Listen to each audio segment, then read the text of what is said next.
आपका मेरे YouTube channel पे बहुत बहुत स्वागत है। आज हम बात करने वाले हैं कि किस तरह और कब आप अपने पैशन को प्रोफेशन में कन्वर्ट कर सकते हैं। There are 5 points which we are going to discuss today. So the very first point is कि सबसे पहले जो भी स्किल्स आपको आती है, जो भी आपका पैशन है, जो भी आप काम करना पसंद करते हो, जो भी काम आपको दिल से करना है, वो सीखो। अब आप बोलोगे यार पैशन मैंने ढूंढा है मतलब वो चीज मुझे आती है, पैशन मैंने ढूंढा है मतलब वो चीज मैंने लोगों से बेहतर की है। बट एक बात हमेशा याद रखो, जब आप मार्केट में उतरोगे इस पैशन को लेके, आपके साथ कंपटीटर्स सिर्फ आपके जाने पहचाने लोग नहीं रहेंगे, आपके कंपटीटर्स पूरे across the country, across the world भी रह सकते हैं। और जब आप इन लोगों से कंपीट करोगे तो ऑब्वियसली आपको एक फॉर्मल ट्रेनिंग की जरूरत पड़ेगी, आपको एक लर्निंग की जरूरत पड़ेगी, और वो इम्पोर्टेंट है। भले ही आप किसी भी चीज में अच्छे क्यों ना हो, आपको बहुत अच्छा बनना है, आपको एक्सीलेंस के पीछे भागना है। ये पॉइंट हमने लास्ट वीडियो में डिस्कस किया था कि एक्सीलेंस के पीछे भागोगे तभी कामयाबी झक मार के आपके पीछे आएगी। और ये बहुत इंपॉर्टेंट पॉइंट है, कभी ना भूलने वाला पॉइंट है कि आपको एक्सीलेंस के पीछे भागना है। तो जो भी पैशन आपने डिसाइड किया उसको सीखो, स्किल्स को एक्वायर करो, अपने आप को इम्प्रूव करो। अगर आप विदाउट फॉर्मल ट्रेनिंग स्टार्ट करते हो और आप मार्केट में आ गए, अपने पैशन को प्रोफेशन बना लिया, तो आपके साथ क्या होगा? सबसे पहले आप वो गलतियां करोगे जो लोग ऑलरेडी कर चुके हैं, और वही गलतियां करके आप वही एक्सपीरियंस लोगे। जब आप फॉर्मल ट्रेनिंग लेते हो, जब आप अपने फील्ड के जो भी लोग हैं जो काम कर रहे हैं उस फील्ड में, उन लोगों से बातचीत करते हो, तो आपको उनके फेलियर से सीखने को मिलता है। हम बायोग्राफीज क्यों पढ़ते हैं, हम बुक्स क्यों पढ़ते हैं? क्योंकि इन चीजों में सभी लोगों ने अपने एक्सपीरियंसेस शेयर किए, और उनके एक्सपीरियंसेस सीख के एटलीस्ट हम वो गलतियां नहीं करेंगे जो उन लोगों ने की है। ये जिंदगी कम पड़ जाएगी अगर हम सारी गलतियां खुद करके खुद सीखने लगे। हमें लोगों की गलतियों से सीख के अपने एक्सपेरिमेंट्स पे काम करके उन लोगों से आगे बढ़ने का मौका मिलता है। जितना आप पढ़ोगे, जहां से पढ़ोगे, whether it will be web, whether it be mobile applications, whether it be books, whether it be person to person conversation, whether it be webinars, seminars, whatever it is, जहां से भी आपको अपने फील्ड का नॉलेज मिले, acquire. छोटे से मिले, बड़े से मिले, कोई फर्क नहीं पड़ता। अगर वो आपके फील्ड में इंटरेस्ट रखता है, अगर वो आपके फील्ड में काम करता है, तो आपने उससे बात करके नॉलेज एक्वायर करना है। अगर आपको कोई भी बुक ऐसी लगे जिसमें आपके फील्ड का नॉलेज है, एक्वायर करो। द सेकेंड पॉइंट जिस पे हम बात करने वाले हैं वो है प्रैक्टिस, प्रैक्टिस एंड प्रैक्टिस। देखो, एक्सीलेंस तभी आता है ना जब हम उस चीज पे काम करना शुरू करते हैं और जब हम उस पर प्रैक्टिस करते हैं। हमको प्रैक्टिस बहुत बहुत ज्यादा इंपॉर्टेंट है। जितनी प्रैक्टिस करोगे ना, आपका माइंड एक डिफॉल्ट मोड पे सेट हो जाता है। आपके लिए काफी सारी चीजें प्रैक्टिस करने के बाद आसान क्यों होती है? क्योंकि आपके माइंड में उसका लॉजिक फिट है, आपके माइंड में ये पता है कि कैसे करना है। आपको पता है, I don't know how many people are interested in dance, but जो भी इंटरेस्टेड है वो लोगों को एक बात पता होगी, जब हम फर्स्ट टाइम किसी डांस की स्टेप कॉपी करते हैं ना, तो हमें बड़ा डिफिकल्ट होता है। या जब हम कथक का रिदम सीखने के लिए जाते हैं, तो वो रिदम बीट्स के साथ पैर को हिलाना, दोनों पाँव को सेट करने में हमको महीनों गुजर जाते हैं। बट देन उसी रिदम पे जब हम बहुत महीने प्रैक्टिस करते हैं, तो हम एक पूरा जो उनका रिदम होता है उस पर हम डांस कर पाते हैं। और जैसे जैसे फिर देखो, सबसे पहले हम पैरों पे फोकस करते हैं कि चलो बेस तो बैठ जाए, उसके बाद फिर हम हाथों के मूवमेंट्स पे फोकस करते हैं, और उसके बाद हम फेस के एक्सप्रेशन पे फोकस करते हैं। बस यही आपको आपके प्रोफेशन के साथ भी करना है, यही आपको आपके पैशन के साथ भी करना है। पैशन में आपको सबसे पहले बेसिक नॉलेज बहुत फिक्स रखना है, क्योंकि जब तक बेस पक्का नहीं होगा ना, बिल्डिंग बड़ी नहीं बन सकती याद रखो।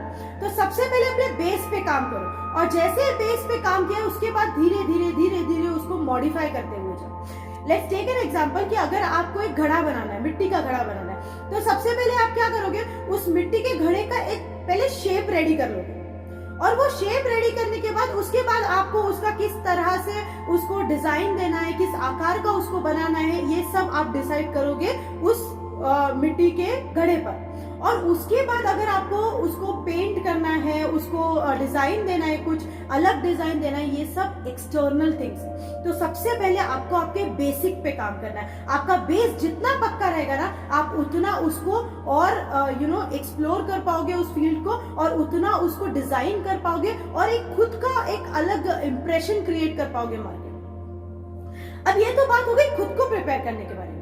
थर्ड स्टेप आपको क्या करनी है? थर्ड स्टेप आपको करनी है एक मार्केट सर्वे करना है कि किस तरह से आप देखो, whether your passion is dance, whether your passion is art, whether your passion is public speaking, what ever it is, आप मार्केट की स्टडी करो। किस तरह से आप अपने आप को रिप्रेजेंट करने वाले मार्केट में। और आपने तो एक कहावत सुनी होगी कि first impression always makes an last impression. You have time to improve, but then जो फर्स्ट इंप्रेशन रहेगा ना, जो एक क्लिक आ जाएगा लोगों के दिमाग में, यार ये बंदा कुछ अलग है, तो ये जो चीज है ना, वो आपको अगर लानी है फर्स्ट परफॉर्मेंस में इटसेल्फ, तो you have to practise a lot, you have to prepare yourself a lot. और सबसे पहले मार्केट की डिमांड क्या है ये पहचानना है। अगर आप एक स्पीकर हो तो आपको पता करना होगा कि जो मार्केट की डिमांड है उस पर डिपेंड करता है कि किस तरह से आपका प्रोफेशन में आप सक्सेसफुल होगे। So that completely depends on market study.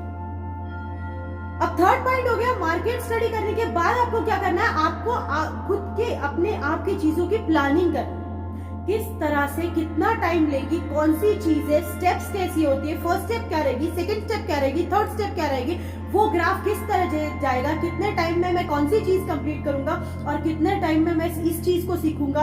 उसके बाद सीखने के बाद I will start my performance, but at the same time I will keep on learning, keep on learning, keep on learning, क्योंकि लर्निंग ही एक चीज है जो आपको औरों से एक्स्ट्रा ऑर्डिनरी बनाती है। एक वक्त आएगा जब मार्केट में जितने कंपटीटर्स है उससे आप थोड़ा एक्सेल करोगे और उस समय आप प्रोफेशन में सक्सेसफुल हो पाओगे।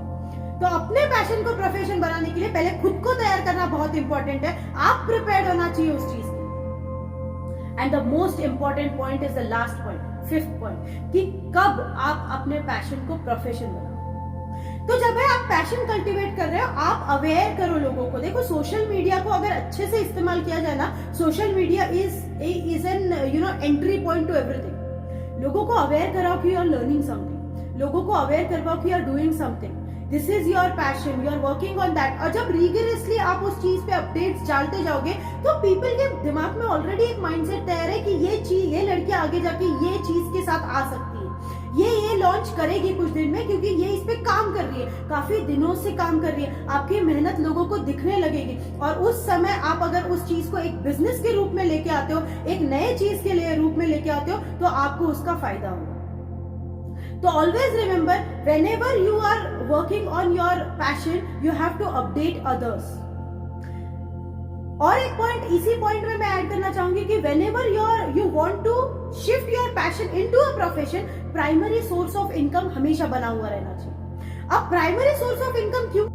अगर आप फाइनेंशियल क्राइसिस में चले गए ना पैशन को फॉलो करते हुए, तो आप अपने पैशन को फॉलो नहीं कर पाओगे। द रीजन इज क्योंकि आप किसी भी जॉब की तरफ मुड़ोगे, या कोई भी, अगर आपका जॉब आपका पैशन है, that is different thing. I am talking about जिनका प्राइमरी सोर्स ऑफ इनकम अलग है, जो अभी काम कर रहे हैं। अगर मैं अभी कोई काम कर रही हूँ, वो मेरा पैशन नहीं है, मेरा पैशन कुछ और है, तो उस वक्त आपको ये सोर्स ऑफ इनकम चालू रखना है। बिकॉज अगर ये छोड़ दोगे तो आपको एक डिसअपॉइंटमेंट मिल सकता है फाइनेंशियली। अगर आप क्राइसिस में जाते हो तो आप एक डिप्रेशन में जा सकते हो और उस वक्त आपको बहुत बड़े फेलियर का सामना करना पड़ सकता है, which you will not be able to handle. और the other thing will happen is you will quit your passion and you will move towards your job, because वो था यार, मंथली इनकम था, इसमें बहुत रिस्क है, इसमें बहुत चीजें अलग है, ये चीजें।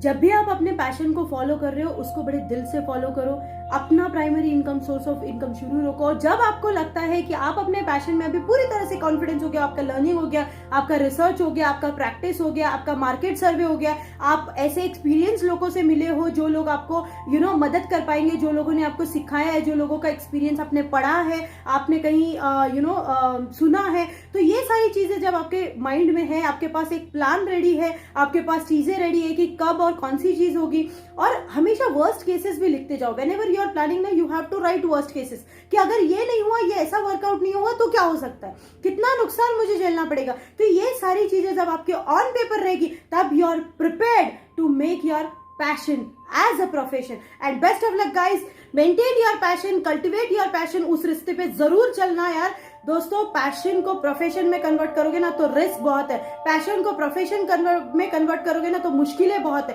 पैशन को प्रोफेशन में कन्वर्ट करोगे तो कुछ फेलियर्स का भी सामना करना पड़ सकता है, पर जिस दिन सक्सेसफुल हो जाओगे ना उस दिन एक नाम छोड़ जाओगे इस दुनिया में. और मेरा वही मकसद है कि इस इंडिया के यूथ को इग्नाइट करना और बताना you are very powerful, you can change the current situation of India and you can change the world. Thank you so much for watching this video. अगर आपको पसंद आया तो लाइक और शेयर जरूर कीजिए, हो सकता है किसी की काम आ जाए.